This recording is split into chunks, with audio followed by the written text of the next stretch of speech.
Welcome to Toasting the Classics, short stuff. Wait, not short stuff. Toasting the Classics, sober shorts. But this is because we're going to do it a little bit short. We're going to do it a little bit sober. We're not going to be drinking. My name is Dave McArthur, and I've got with me Bill Hodges. Bill Hodges. Nice Welcome, to be back. Bill. Bill, you sound a little brighter and better. You sound like your audio quality is a little better. You know, I upgraded. Nice. We've upgraded my system. Excellent. Excellent. I think that's a wise decision. So what are we doing this time? We got to get into it. Let's get into it. So we watched a film by Alfred Hitchcock, from 1956. Yeah, this is the second one that we've done on Hitchcock. You and I right? did, Rebecca. We've done a couple of other Hitchcocks on the program, so at least 3 now, if not more. Man Who Knew Too Much. This is the 1936 version of this film, right? That's what we watched? 56. Yeah, I know. I just thought I'd mess with you a little bit. We had a little back and forth about which of the two to do, and I still haven't seen the 1930s version. Everybody seems to be saying, except Francois Truffaut, who we respect from Close Encounters of the Third Kind, everybody but him seems to be saying that one's better. But anyway, we'll go ahead and talk about this one. This one's a bigger production. This one's a prettier production, I think. It's in color. It's got great actors. I don't know who's in the original one, but this James Stewart, obviously a Hitchcock favorite. Right. He was in 4 or 5 of Hitchcock's films. And then we got Doris Day, Yep. who won an Academy Award that year for this film. For the song. I don't know whether the song. I don't know if she won or whether the song won for best. I think best song is a category, if I remember right. So it was best original song. Best original song, yeah. And it was performed, not written by her, but performed by her. Yeah. Right. Yeah. Right. So she didn't think much of the recording, apparently, and didn't want to release it as a single. It turned out to be the biggest hit of her career, and it won an Oscar. So, it's like George Lucas not thinking much of the character Boba Fett. Sometimes you're just wrong about your own work. Speaking of which, what do you think of Hitchcock's decision to make this again, to remake this? I think it was a good choice. I went back and I actually took the time to watch the original. Oh, I'm glad one of us had the time for that. Good. I'm glad. So you can the quality of it was very different. The writing of it was very different. It seemed like the 34 version. 34 okay. Well, it was just vastly different. I mean, plot-wise, different locations, some lack of clarity on characters and character development. But interestingly, there were kind of some cooler, there was a really cool, shootout scene in the 34 version that was kind of fun. A little over the top, perhaps. Also unclear as to who or why the folks were doing what they were doing. I felt kind of like that, though, in both I don't movies. think that was different in the new version. I had no idea what was going on or who these people were. What that guy was supposed to be the prime minister of? Was that clear? Did I miss that? I mean, no. Assassination target? You didn't miss that? He was supposed to be a prime minister? He was a prime minister, not of England. I thought it was of England. I mean, the United Kingdom at first. But then there was an embassy involved, so I was like, okay, clearly he's not. The original film was in Switzerland. This version was, well, they went from Switzerland and then traveled to the UK after their daughter was kidnapped. This 1956 version, obviously, they were not in Switzerland, but instead were in Marrakesh. And where we got to see, the film started on a bus where Day and Stewart and their son meet this Frenchman. Was it Beauregard? No, it's Bernard. Bernard. Oh, I'm sorry, not Bogard. I don't remember his first name, but Monsieur Bernard. He didn't Bogart. Well, he kind of Bogarted a few things. Yeah, he ended up. I guess their child got Bogarted at some point, but a little bit. Yeah, I guess we're kind of working our way through a little bit of a synopsis, but we got to make it very pithy because it's a sober short. American couple traveling in Morocco. Yep. They run into some random French people who seem to be involved in some nefarious activity, and the older English couple that they had met turns out to be bad guys. After they turn over custody of their child to these people for a minute, they kidnap the kid. The Americans go to England to follow up a hint that the guy gave them to try to rescue their child and get caught up in an assassination plot on a random prime minister of, I don't think, a country. I don't even think it was Segovia. Country. It wasn't even Segovia or anything, right? It was just like a country that doesn't exist as far as I know, or wasn't even mentioned, rather. Jimmy Stewart and Doris Day work together to get their kid back. They work together to a large extent, but I thought one of the parts of this movie that is like funny slash awful slash borderline maybe needs a trigger warning is that when James Stewart has to like tell his wife about his child being kidnapped, he's a doctor. So he gets out his little black He bag roofies her. and he just drugs her and tells her right before she passes out from the drugs. And I was just like, wow. I mean, like 50s, man. mind boggling, right? That couldn't have even seemed okay in the 50s. Like, when would that have been okay?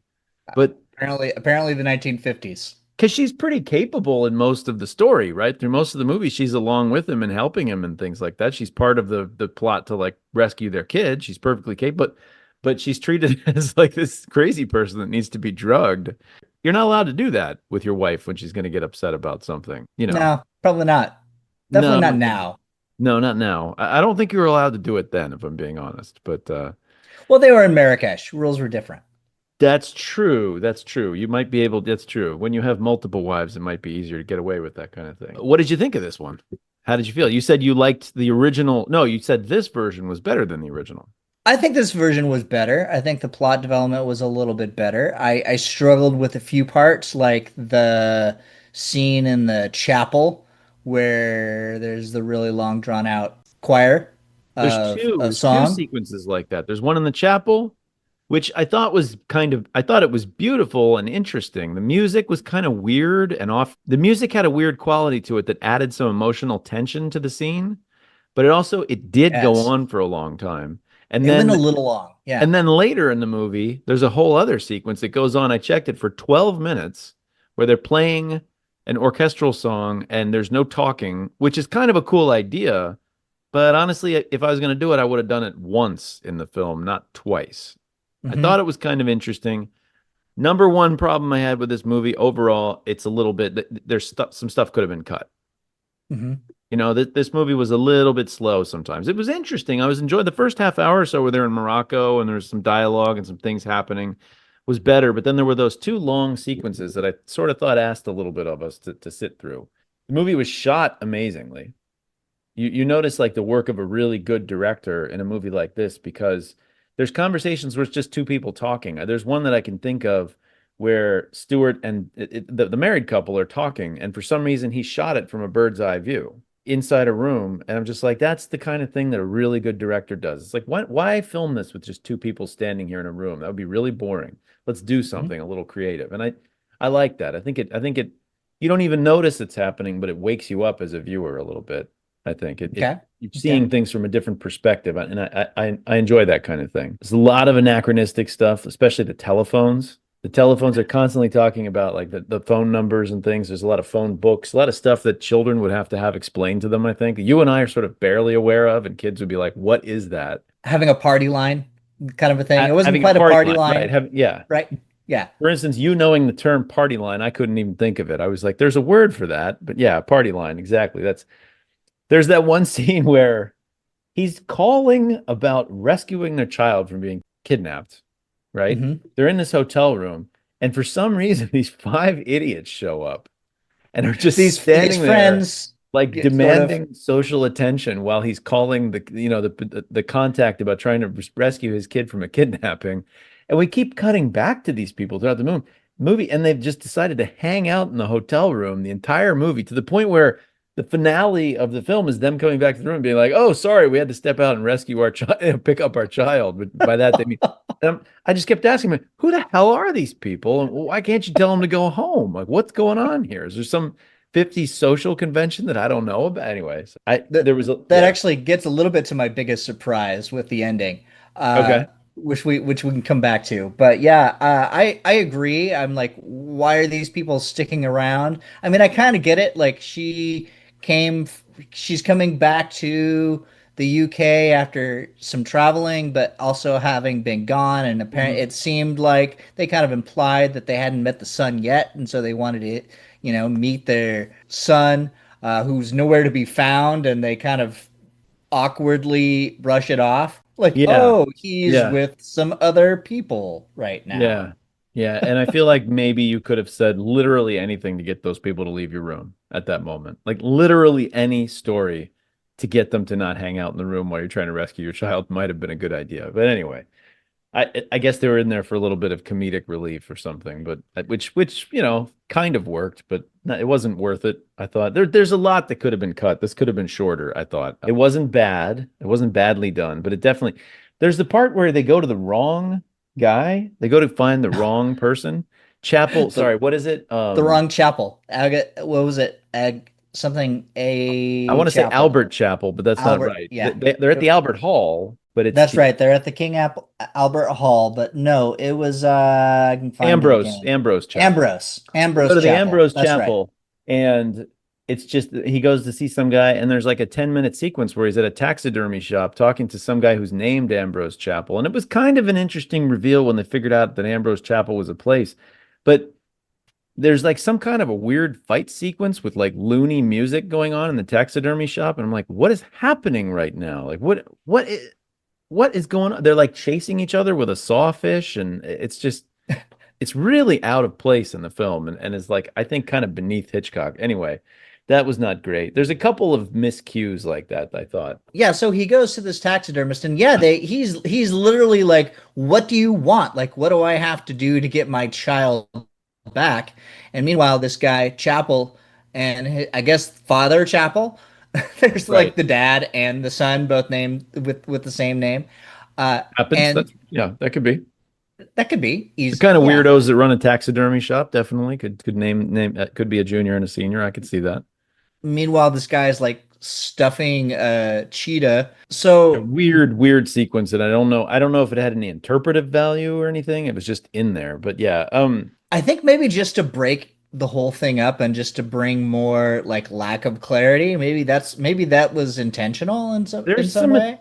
some lack of clarity and sometimes some twists and turns and a mystery are okay, but it's maybe meant to be comedic and it's a little flat. I don't know. I There's some stuff that maybe didn't work so well. There's some stuff that's great and there's some stuff that didn't work very well. I didn't think James Stewart was as charming as he can be in other things. Like Hmm. in Rear Window, I think he's Hmm. terrific in that. Obviously, It's a Wonderful Life. There's a couple of other movies where he's really, really good and really fun to watch. I didn't think he was at his best in this one. There's an interesting. I read this about Hitchcock, this is a film in general, but and I noticed it in this one. I just wanted to make this comment just about how a movie's put together. There's two different tones you can set with the way you put together a lot of movies. You can give the audience suspense, and you can give them a sense of mystery. And the way that you give them a sense of mystery is you don't know what's going on and they don't know what's going on. Neither of you know what's going on. And so there's a sense for the viewer of like trying to figure out the mystery. And what Hitchcock often does is he'll start his movie out like that and then switch tones to suspense. And the way you do suspense is the viewers know things that the characters don't. And there's a really Yep. distinct moment where suddenly we switch to the perspective of the Draytons in the chapel and we see what they're up to and we see Hmm. their plot and we get certain details about what's going to happen, like when the shot is going to happen at Albert Hall later. You say it's going to be at the cymbal crash. And I was like, okay, when we get to that scene, it's going to be a very suspenseful moment of like trying to, stop. I don't really know I didn't understand why they did things the way they did at the Albert Hall. Why were they so involved in the prime minister situation? And why didn't they just stop the prime minister assassination? Because it didn't seem like it had any bearing really on what happened to the kid. And I didn't really did you feel like that sequence worked suspense wise? No, I mean I don't. I feel like we it's unclear why, and we do find out a little bit, right? There's the ambassador Uh-huh. who towards after all of this kind of goes down, or we end up in like I guess the embassy, He's involved and in the assassination plot, the that ambassador. has paid these people to do this, right? Right. So we get Um, some explanation, but it just didn't under I didn't understand what's going on with the characters a lot during that scene. It was it was misfiring to me. But I liked how they got into the embassy and things like that. So some of it worked, but some of it didn't. Um I mean, yeah, I don't know. I have to agree, and I have to. It felt kind of like a Stephen King ending. yeah, You like know what I maybe mean by that? like not a good one. Well, just rushed. Yeah, a little rushed, but also like Alfred Hitchcock is the master of suspense. And I think he made some choices in the last 30 minutes that broke the suspense because it wasn't clear what anybody was fighting for. Hmm. They were spending too much time. trying to stop the assassination, and that's not their motivation. Their motivation is to save the kid. And so Right. I was a little confused about what they were doing and why. Doris Day was great in that scene, by the way. She was acting her pants off, like, and she was adding a note of suspense, like having the freak out and then finally screaming to stop the assassination. So that was the actors were doing their job, but I just didn't think that came together very well, and that's not Hitchcock like to sort of drop the ball there a little bit. No, and I think maybe it's the time, but I also think that, they could have Doris Day's character with the whole scene in the hotel room with Stewart's character like drugging her Yeah, and that like when the film opened up, she was extremely inquisitive, and yeah, after, yeah, they get off the bus, she's like, there's something about that guy that's yeah. wrong, Yeah, absolutely. right? That's what I mean. She's And very capable and very involved in the rest of the story. And then in one sequence, he drugs her to get her to not freak out when it just seemed right, off. it did. It was Some of the pieces contradictory. don't come together very well in this script, basically. I don't even know if it's necessarily his direction. They got a guy to write the script, but the guy wouldn't watch the original film, apparently. Hmm, So Hitchcock described the original film to him by mouth, and then he wrote this movie based on that, which is a weird interesting. choice. Although I kind of get it because you don't want to be influenced by the choices that were made in the original. I didn't really have anything that surprised me terribly much, except the song "Que Sera Sera" and that being from Hmm. this movie, and that being a number one, and that being like an Oscar. So that was kind of interesting. I associate that song with the movie Heathers. Have you ever seen that? Oh yeah, It that's opens with that song with "Que Sera Sera," and I think it's this recording of it at the beginning of the oh, that's movie. interesting. And So I don't I'll have to go really. back and rewatch that. Yeah, I Sorry. haven't. I've been wanting to do a show on that for a long time because I haven't seen it since the 90s, and I wonder if I would still like that movie. I really, really liked it when I was a kid. I thought it was amazing. So maybe Christian Slater. Christian Slater, I thought was like just the best when I was at that age, like late Yeah. 80s, first couple years of the 90s. I thought he was the coolest thing since sliced bread, and he didn't last as long as I would have liked. But so, what kind of vote would you give it? I don't know. I'm kind of torn on it. I liked it. I like Doris Day's character. Can get behind your perspective on Stewart not necessarily being at his best. I mean, I think probably my first Hitchcock film was Vertigo, and where he was just amazing. Yeah, the Um, Vertigo overall is a far superior film to this one. oh yeah, Not 100%, it's not absolutely. not the Not same thing not at all. I mean, it's the no. same guy. You can see the notes. You can see that it's an auteur director that does some of the same stuff, but that's a far superior movie. And even like you were talking earlier about Rear Window, right? And just Rear Window is his great. Rear Window, I actually don't maybe think is as good of a film as Vertigo, but not by much. But Rear Window is a more entertaining movie. I showed Rear Window to my kids and they just loved it all the way through. So interesting. that's to me, any movie from before 2000 that my kids watch and enjoy, that's a vote for me that's a good movie. Like we watched Wizard of Oz, they liked it. I'm like, Wizard of Oz is a good movie. I hate to say it, but they did not enjoy the original Star Wars film, and I don't know if I'm willing to say that's a bad movie because of it, but it doesn't cook the way some things do. It's not funny the way, it's just not as currently entertaining in some ways, which is hard to say. Anyway, getting into too much of a tangential subject for a sober short. So maybe this will influence you, but I would not vote for this one because there are better Hitchcock films. Because there are Mhm. 5 or 6 films by Hitchcock that I like a lot better, I wouldn't vote for this one. It's not that this is not a good movie, but this is not in my top 5 for this director, so I'm not going to vote for it. Okay, that's fair. I mean, there's the fact that that the K Sarasara was there. That was definitely my surprise Uh-huh. to speak to that briefly. Yeah, But yeah, yeah, I agree. I agree. I don't think this was up to Hitchcock standards or snuff, if you will. sounds good. I'm not sure what we decided about To Catch a Thief when I did the show earlier. I can't remember whether that got our vote, but that is a similarly late in Hitchcock's career movie that I did not think worked as well. I love Cary Hmm, Grant, but hmm. I didn't think that film worked as well as some of the earlier stuff. So I might have voted against it, but I can't remember now. It's been okay, so we are voting this one down. The Man Who Knew Too Much, especially at least. What would you vote for? Let's as a little footnote. Would you vote for the 34 version? No, no, Oh, that was more emphatic it than I was expected. really bad. Well, you said you No, it like this was. one better. You said you like this one better. I like this one better, and that because that one was just it was even more all over the place. Oh, In really? the Okay. con in Okay. the in a conversation between Hitchcock and Francois Truffaut? Yeah, Truffaut, apparently. So Hitchcock tells him in speaking to the 34 version, he said that was, or comparing them. The 34 version was created by a talented amateur. This Right. was done by a Seasoned professional. professional or something like Seasoned that. professional, something to that effect. Yeah. Yeah. And despite that, I still think that this was lacking a little bit. So Yeah, this one's lacking a little bit, but it's a very well directed film in a lot of ways. I just don't think this one's as good as Hitchcock's other stuff. So I would say so. It's nothing nothing or not nothing nothing. It's 2-0 0-2. 0-2. I don't know why I can't think of how to say that, but yes, it's 2-0 0. or 0-2. So we are Or no. voting this one down. The Man Who Knew Too Much, 1956, is that the right year? Is not getting the Toasting the Classics imprimatur, and it is not being voted into our Hall of Fame. So for Dave McArthur, I'm signing off. Thanks for having me again. This is Bill Hodges. Peace out, Peace everybody. out.